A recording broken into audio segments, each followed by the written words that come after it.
Elizabeth Lord and Edith Schryver were fascinating as business entrepreneurs, not least of all because of how they complemented each other in terms of their differences and individualized skills. And all of this is rooted, I think, in their respective backgrounds. To me, it's just astonishing that these two women should even have met, much less have formed such an immediate, strong, and solid friendship, and to have been able to create the successful business that they did, because they came from such different cultures. Edith Schryver was very much a self-made person. She came from a working-class background in New York State. Her family was involved in the railroad. She is someone who seems from a very early age decided that she wanted a different life for herself. My sense is that perhaps that was not entirely approved of in her family, and yet she persevered in the achievement of her vision. Elizabeth, on the other hand, came from a very privileged background. Her father was Governor William Payne Lord in the 1890s here in Oregon.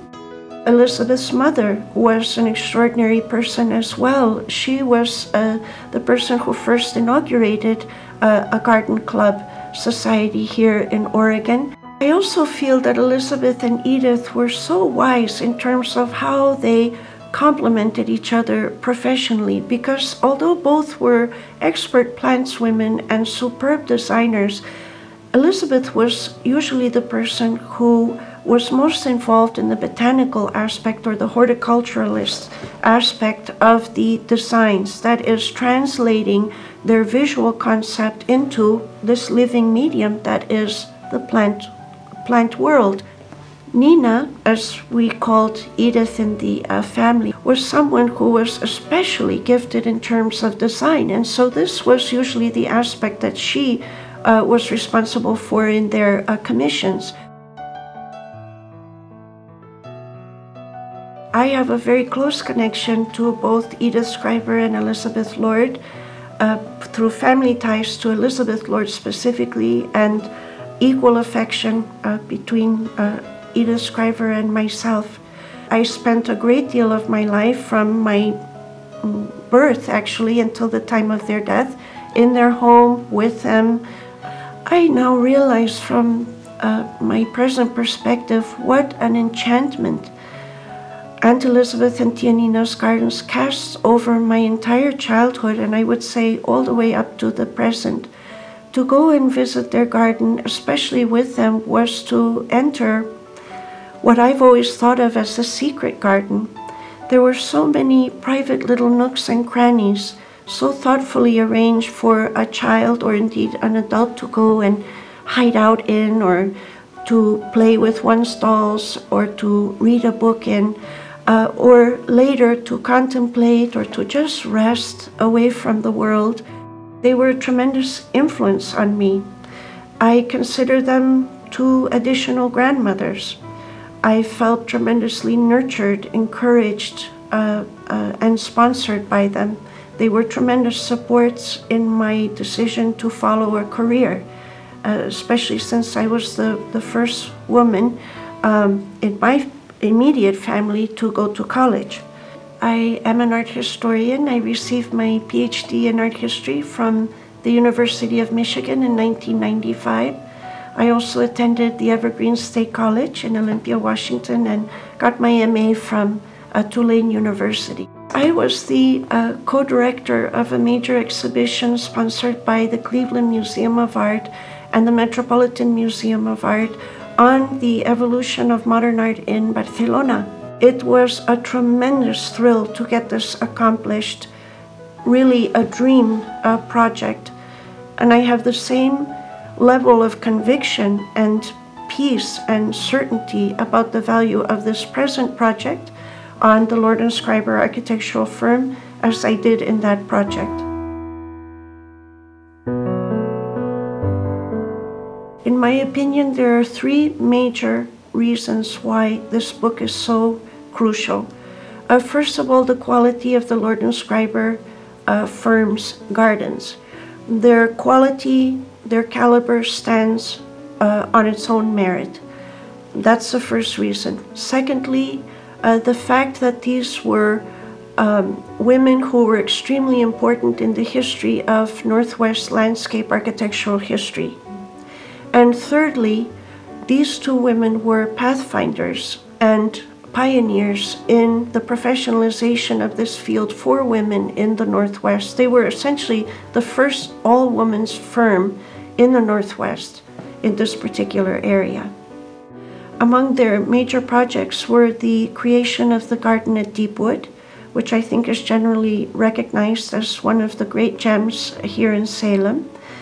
They also were extremely committed and involved in the preservation of the Bush House and Bush Garden as a public entity for the enjoyment and use of future generations long after they were gone.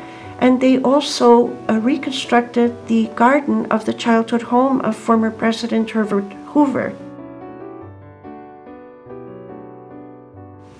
I envision this book as a spectacularly beautiful text, lavishly illustrated with both color and black and white images because of the visual merit, artistic merit of the subject itself, the beauty of the gardens, and the fascinating quality of Lord and Schryver themselves.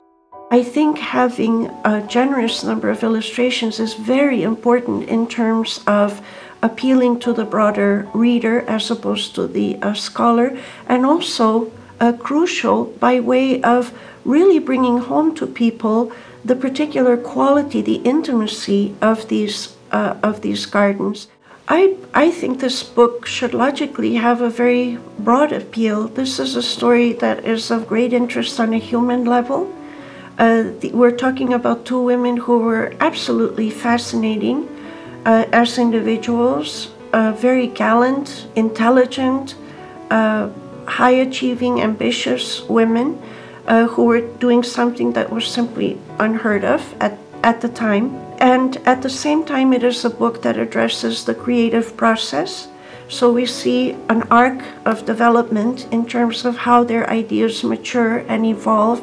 In addition, my hope is that this book will be of interest to people in women's studies or people interested in gender studies, because the context is landscape architecture, but you're also looking at two very real women who were struggling against tremendous odds to establish a business at the beginning of the American Depression, and who were tremendously successful and highly respected in their field by the end of their lives.